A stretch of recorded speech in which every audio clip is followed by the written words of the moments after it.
where I could create a multi-retailer checkout so that in a scenario, like if we go to the home goods example, where you're looking at this beautiful photo and say the sofa might be from CB2, the lamp is from Wayfair, and the throw pillows are from Target.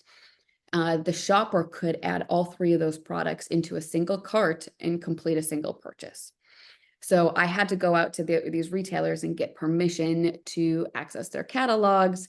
And then I had to find an engineer because Welcome to 7 to 8, our special series on 7 to 8 figure entrepreneurs. In this special series, I interview $1 million, some $10 million, and even some $1 million business owners who uncovered their twists and turns in their entrepreneurial adventure in order to help you to avoid the potholes and stick to the fast track. Welcome now to Center Stage, our next special guest. Hey there, peeps. This is Michelle Nedelec, and I'm super glad to have you here today because I'm here with my most amazing guest, Heather. Heather, thank you so much for being here with us today. Thank you for having me, Michelle. So give everybody the highlight of who you are and what you do for business. Yeah, of course. So I'm Heather Udo. I'm the founder and CEO of Shoppable. And Shoppable is a company, e-commerce technology company. We've been around for 13 years, and we created and invented what's called universal checkout technology, which allows, mostly we work with a lot of Fortune 500 companies, but it allows any type of company to create a shoppable experience. So anything from shoppable commercials that you see on your TV, to we're creating shoppable ads, to shoppable websites for really big companies. Like our launch partner 13 years ago was the Wall Street Journal. So a lot of different really cool shoppable experiences. Nice. We'll totally get into all of this, but I want to back up the bus just a little bit. How did you get into shoppable software as your thing? Yeah, so I got into it personally, really out of a personal frustration, I'd say, because it was something the technology was something that I wanted to exist, and it was something that I kind of assumed already existed because it seemed something that was one of those kind of things that felt like it should already exist. So I'll tell you kind of the aha story, and that was at this point in time. I had moved into a new apartment. And of course, anytime any of us moves into a new apartment, you start with blank walls, blank canvas. And I had to, go through and figure out, okay, what are the products that I need and how do I make this blank canvas feel like a home? And this was, in my early 20s. So it was, the first time for me. So of course, naturally, I went online, found all these beautiful photos, and I'm like, great, okay. I want my home to look like that one. So once I did that, the next step, of course, is, okay, where do I buy these products? So do you think I could buy the products that I saw online? Of course not. Why would you want to be able to do that? Yeah, that would make sense. So of course I couldn't. So I found these great products, beautiful imagery, and I couldn't buy the products. So it was, so of course, so then I started going down the rabbit hole, trying to purchase these products. And it's just a really frustrating experience. And one where I'm like, why isn't it easier? Like especially from a consumer standpoint, if we're the consumers, we're the one digging deep into our pockets, and pulling out our cash or pulling out our credit card. Why isn't it easy for us to do so? Like that should be the simplest thing. We shouldn't have to hunt down and find the products that we want to buy. It should be very simple. So that's really where the idea came from. Is like, why can't it just be super simple to, essentially, be able to have a buy button or the shoppable layer that sits across any form of digital experience that we have as a consumer. So if you want to buy it, you can. It just exists.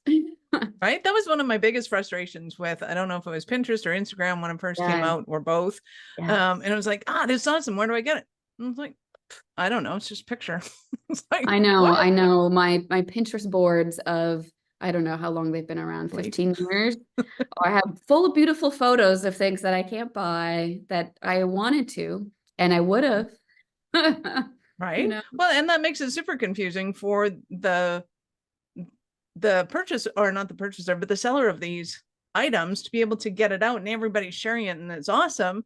and then nobody's coming back and going like they liked it. It went viral. Like what? Exactly. Then that's the thing is like there's in that, like you're exactly right, because that was one of the pieces that I just was like, this is crazy because everybody, like everybody was losing the publisher or platform, whether it's Pinterest or, a magazine company or a digital publisher.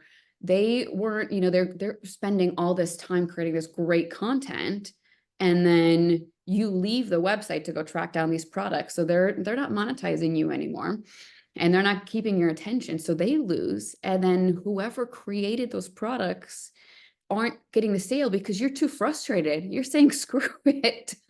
I'm not, I'm not going forward with the sale. I might just walk down the street and go someplace else, or whatever is easiest. I might just go straight to a different retailer's website.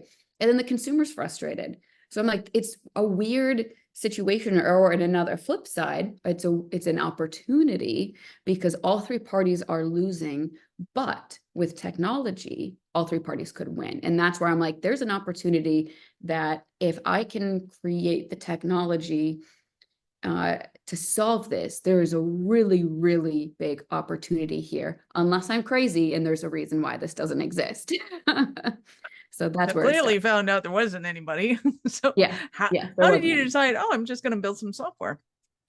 Yeah, so I essentially at the very beginning, I went out and did a lot of research because I was someone that kind of came into this industry, I would say a little bit sideways, as I didn't have e-commerce experience. And I know that there are a lot of founders that end up in industries that, that they didn't necessarily start in, and that happens all the time. And sometimes we feel that imposter syndrome at the beginning. So for And I'm me, just going to back up a little bit going, and especially then, because it was, nobody had experience in e-commerce. That didn't yeah, exist 10 true. years before that, right? I So mean, if you true. had it, fantastic, but you were one of the early adopters.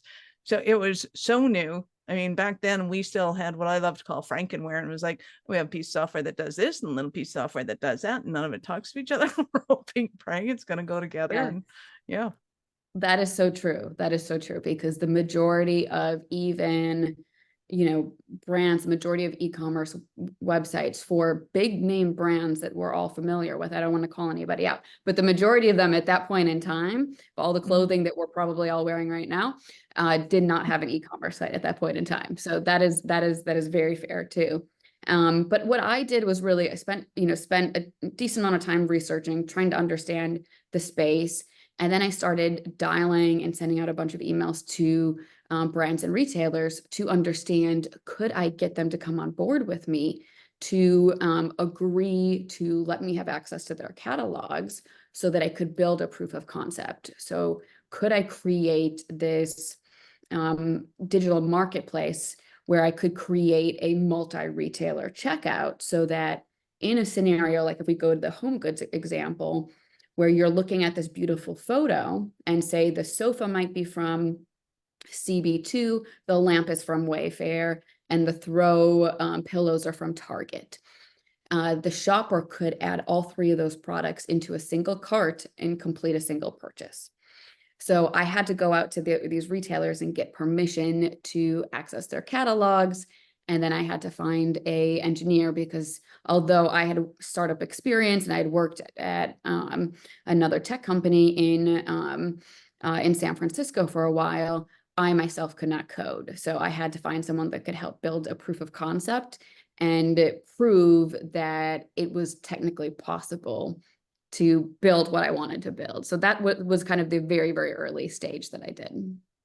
I love it. Well, and it brings up so many questions because it's so innovative, because if it didn't exist, it just didn't exist. It's like, is it possible? Well, I don't know. Anything's possible. How much money and time do you want to put in it to be able to figure it out? Because we assume things like, oh, well, we're just streaming and anybody can stream now. It's like, well, no, you couldn't stream back then. You could put up a picture. Sometimes you could put up a video depending on the sites and all that. So to be able to even look at a photograph and figure out how are you going to code it to say this is where the couch is coming from and how much it is, and how much is shipping going to be from there, because the Yeah. couch might be next door to you, but the pillows might be still, Yeah. anywhere else. Like, there's just a ton of complexity there, which Oh my is God. fascinating. I could talk to you about that all day, but let's fast forward to today. And who are you working with now, and how does the system work best? Yeah. So fast forward to today. Shoppables so we have different parts to our system and to our technology. So our product catalog, which are all the different brands and the retailers that have integrated their products for companies to sell. We have 500 million products that are integrated into the catalog, which is still, when I say it out loud, like, it's crazy, because the early days, you're It's as an crazy. entrepreneur, you're counting, you're like, we've got 10 SKUs. So 500 million now. We're working with companies, some of our partners on the retail side. We work very closely with companies like Walmart, with Target. We work with Saks Fifth Avenue. We work with Ulta, a lot of really great, amazing retail partners out there. And then on, the distribution side, we work with a lot, I would say, a lot of Fortune 100, Fortune 50 advertisers, for also other large, I would say, actually, let me say, in the advertiser space, a lot of consumer packaged good companies.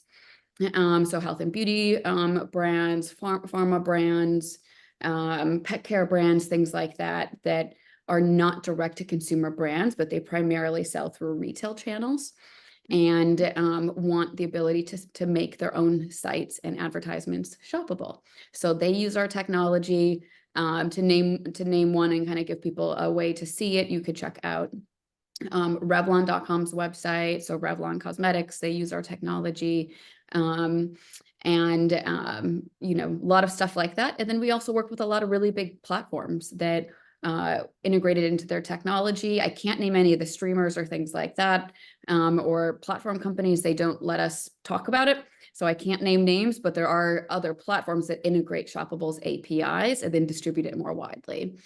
So that's on the kind of bringing you up to speed on Shoppable system, but it's pretty cool. And we have 4 issued patents on the technology because of what we've been able to do and the innovations we've brought into the market. Nice. So from a kind of naive point of view, can anybody that has products and wants to be able to sell them off of their website use Shoppable to be able to do that? Yes. Yeah. So for listeners, if they are if they have if they're on the side where they are selling products, they can integrate into and sell through Shoppable. And there's no fee to integrate their products into our catalog. We even have a Shopify app within the marketplace, and they can just install that and push their products through to us and be sold through Shoppable. But yeah, and they can also, depending upon different use cases, they can use the technology to create shoppable experiences for their own website or anything else they're building. Very cool. So when it comes to kind of the platform and the integration of things, what makes it different, kind of just again from a naive point of view, what makes it different from buying things off, say, Amazon, or just using Shopify on your website? Ooh, great question. So different for it's different in a lot of ways. So if you're making a business decision around your e-commerce strategies, there's different things that you're going to take into consideration. One of those things, of course, cost. What? What is that? Yeah. Right. So from 0 to $8 billion. What do you want exactly. to do? Exactly. So if you're building, if you go, let me kind of, for context. So on one side, you can, on the very, very expensive side, you can build out a full direct to consumer business, meaning you can hold inventory, which is very expensive. You can ship products, which is expensive. You can be merchant of record. You can charge the credit cards. You can handle returns. You can deal with chargebacks and fraud, and everything else that comes along with that, Listing, yeah. compliance, security, et cetera. List All goes of on. the not so fun things that come with that too. Yeah. And then you're building out the website and everything that goes with that. And you know, might be using Shopify, BigCommerce, there's a lot of different platforms. But it gets extremely, extremely expensive because you're dealing with, you know, there's a lot of complexities that you're dealing with, right? Mhm. And in some cases, you're also creating friction potentially with channels. So if you're the type of business that also say has a relationship with a Walmart or a Target or, you know, any other distribution channel, it can create friction and issues with those channels. And that is also something to consider. So D2C is on one, we'll put it on one end. And that is going to be usually the most expensive option. Now, if we go to the other extreme, it could be something like maybe drop shipping or depending upon your type of business, or I would say let's use affiliate, where you're not holding any inventory. You don't even sell any products that you own. You don't make any products. You're selling other people's products and you just redirect to their site. What happens there is it's low cost. The only cost is really maintaining the feeds, implementing them, and managing those relationships. But you get very little data. You're actually, in our experience, based on our reports and what we've tracked, you're actually not getting the full revenue that you're owed because those affiliate links are often broken, and you're often losing a good portion, sometimes between 20 and 40% of what you're owed because of issues within that tracking, which is substantial. And that's already a really, really small margin. So your margins are very small. It's very hard to make the margins work on that affiliate business. And then you also don't get the data. So you're not understanding, you don't get the consumer's email, you don't understand exactly what they bought. You're not building that relationship with the consumer. So every time you're trying to get a sale, you're bringing someone back to your site fresh. So those are the two extremes. Shoppable is in the middle. And we created our own space, which in the earlier days, we kind of coined as D2C light, which some of our customers have referred to as D2C light, because they said you kind of give companies and businesses all of the benefits of being able to have a direct-to-consumer business and an e-commerce business, but without the risks and expenses and the headache that they would have by going full direct-to-consumer. So we kind of sit in this unique place. So I know I'm talking a lot. No, you're doing great. You're Does doing that great. make sense? It totally makes sense, because there's a difficulty that I don't think people understand when somebody is a manufacturer of something.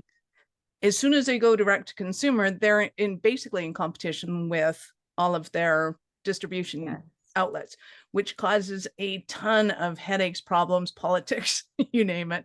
The ability to be able to put things on sale, to be able to, get shipping charges that are less. It's just an immense issue that has to be dealt with. I don't think people realize that. So especially when they're coming up with something and going, oh, we got into Walmart, this is fantastic, and now let's do this, and Walmart's going to go, oh no, you don't. Exactly. And to your point, so what's different about Shoppable is that we allow them to use their existing, if it is one of those types of businesses, we allow them to use their existing channels. Like they can use, if they already sell in a Walmart, or they already sell in Target or Ulta or Sephora or someplace else, Bloomingdale's, et cetera, they can use those existing channels through Shoppable's technology and then embed the cart and the checkout on their site. So the whole experience, the branding is all their own brand, but the orders are fulfilled through through their one or multiple retail partners. So they don't have that channel conflict, and they don't have those other challenges that you were just speaking to. That's all satisfied by Shoppable's technology. Nice. I love it. So when somebody's looking at working with Shoppable, do they have like in the different phases of business? Are they looking at developing a product or a service? Do they already have it? Is it already well established and has multiple distribution units? Are they looking at exiting and going, hey, we just want to be able to do this? where in business typically would they be, or could they be everywhere? They could be everywhere. I mean, I've talked a lot about different manufacturers that we work with. Most of those I would say are enterprise manufacturers. That's kind of been a huge category of business that we focused on. And we've also done the PCI compliance, the security, the privacy, the other things that go with that type of business. So that's a huge portion of it. But the technology is, it developed in a way that we also have partners that are launching marketplaces and startups that are building from scratch. So we have, I wish I could announce it now, but there's a really very cool company building an app from scratch coming out. They're gonna launch in mid-June. So people will have to keep an eye on the news. And anyway, they're building from scratch with Shoppable's technology, and they're building something so cool. And I'm so honored that they chose our technology to use it. So for us, from Shoppable's perspective, people can use it at any stage. Nice. Keep in mind, peeps, at the time of this recording is May of 2024. So if you're listening to this later than that, we will endeavor to have links in the show notes, but if we don't, go ahead and look that up because it's probably live. Awesome. So in a moment, I'm going to ask you, I know you've given us tons of examples, but for a Cinderella story, but before we do that, we're going to take a quick break.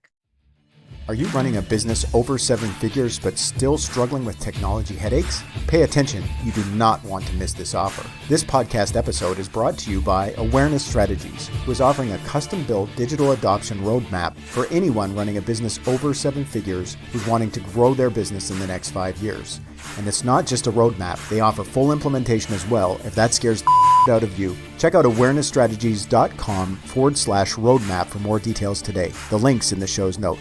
Don't regret not doing this. Do it now. That's awarenessstrategies.com/roadmap.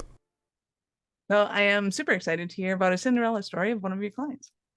Yeah, so I can give you an example. This is, I unfortunately can't share the name because of it's another enterprise customer of ours, but this is a company that was a brand that had no e-commerce business, and this was one that needed the ability to launch an e-commerce capability on their website. So they came to Shoppable looking for a solution, having really looking for kind of some hand-holding and kind of understanding of, they needed to kind of take a big brand and be able to bring it online. So we worked with them.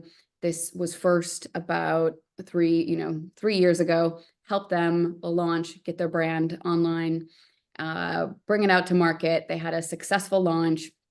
And now, as we've continued to grow that site with them, we've also been able to grow our relationship with that brand as well, because they've been so happy with the simplicity of being able to launch e-commerce, and because the technology is so lightweight for them, they don't have to use a lot of resources to actually maintain it and be able to utilize it. So they've also grown their relationship with Shoppable as well. So so I would say that would be one of our Cinderella stories. I love it. So let's go back and talk about kind of what you've seen it take for companies to be able to build to the point where they're ready for distribution with you. What kind of things should they have in place? And are they building businesses kind of from the high 6 figures over millions? Are they going over 10 million? Are they going over 100 million? And what have you noticed about the differences kind of that they need to be able to make those leaps?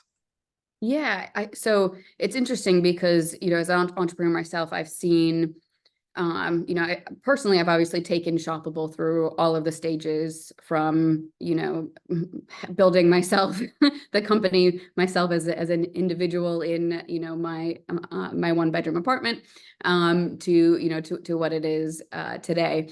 And, you know, and then I've seen our companies take it through all the different stages. And to grow a company from each stage takes different things. And I think at the earlier stages, it really takes so much grit and determination to be able to first just get your company off the ground, and then to be able to get through those difficult days and whatever the bumps are that are going to come, you know, to come your way, and to be able to figure out the solutions to overcome them, and then get through the valleys, because of course it's easy to get through the times of the peaks, but the valleys and the low lows are the most difficult times, and being able to figure out the right strategies as you're working through those. And it's the same thing with the business as a whole, and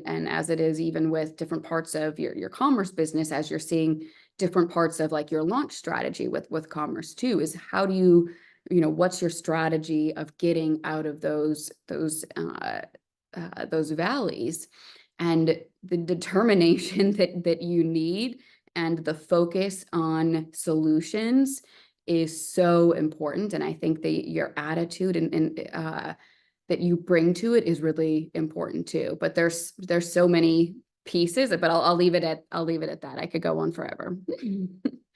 Nice. So it's when it comes to, I guess, building that business, because clearly taking on something like Shoppable is a new direction for a lot of the businesses and the business owners. What are they typically thinking before or what are they going through in their business before they kind of reach out and go, yeah, we need this solution? Usually before they come to Shoppable, they're usually at a place where they're realizing that either a traditional affiliate solution, or there's often companies that are like refer to themselves as usually like where to buy, quote unquote, or cart injectors or things like that.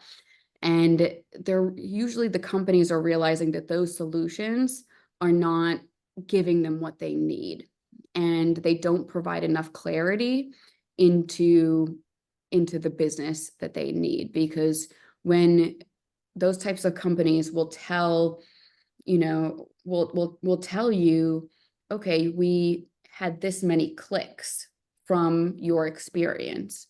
Well, clicks don't equal sales, right? So at the end of the day, when you're spending your marketing dollars and you're optimizing your marketing campaigns, you don't want to be optimizing them based on clicks. I'm laughing, but it's true.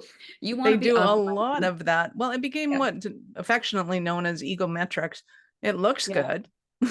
Yeah. It doesn't mean Yeah, anything. yeah, exactly. I mean, and you know, there was, and it's funny because it's going through an evolution, because there was a time when it's like, okay, we have certain metrics, and then it's like you have the vanity metrics, and then there was a time when people are like, well, we could potentially, do we want to know the full metrics? Because if we get them, maybe we don't like what we're going to see. And then now what is amazing, and part of this also relates to cookies going away, but what's amazing is that a lot of the CMOs at the largest corporations in the country are now saying, you know what, if we don't see full visibility into the amount of revenue that we're making from the billions of dollars we're spending on advertising, we're not going to put our dollars there anymore. None of this estimates anymore.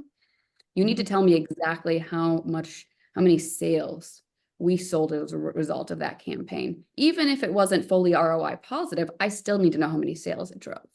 So that's what we're seeing, and that's what's also driving these big companies to come to Shoppable, because they're realizing we need the data and we need the full insights of that entire funnel, And if we're running a campaign, our CMO is saying, I have to have those results. So that's why they come to us. Well, and it's been super entertaining for those of you listening don't know, is even with small companies, it's the data that you'll get from Google versus Facebook versus your landing page versus, it's like they're not the same data. And you're like, well, how can it not be the same data? Did we not get this click, or did we? And it's like, well, you kind of did, but and just like statistics, right? Statistics can mean almost anything to anybody if you know how to manipulate the data.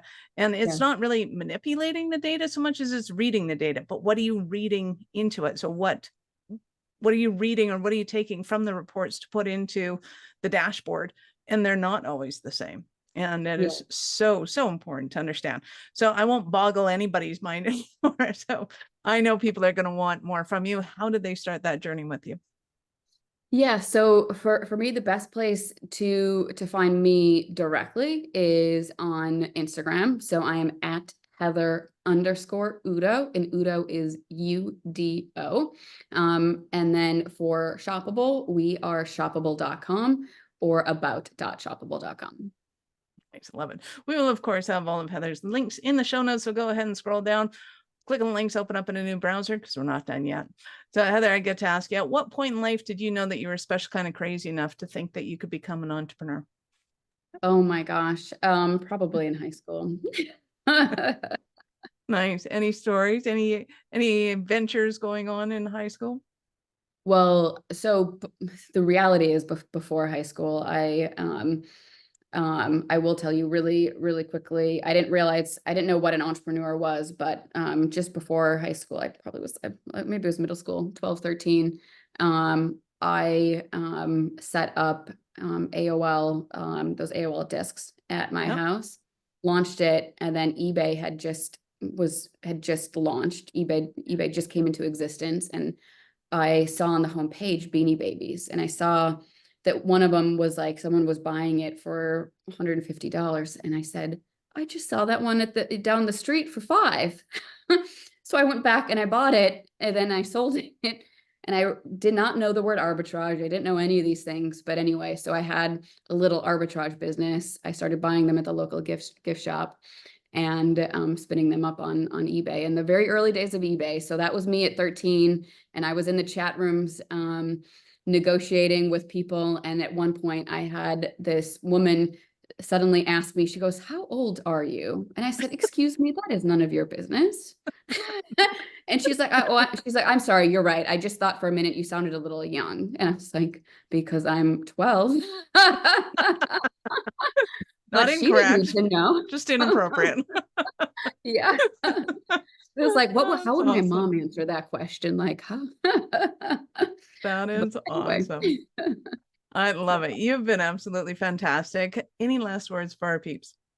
Yeah, I just want to mention too, for anyone listening, if you're a first-time founder and in the tech space, I am also doing early stage group coaching for entrepreneurs. It's something that I love, and I've been working with other first-time founders, and it's really, really amazing being able to help after 13 years, being able to share some of the knowledge that I have, and being able to really just like compound it into a weekly hour of time and be able to share that back with other entrepreneurs. So would love to talk to anybody interested in that too.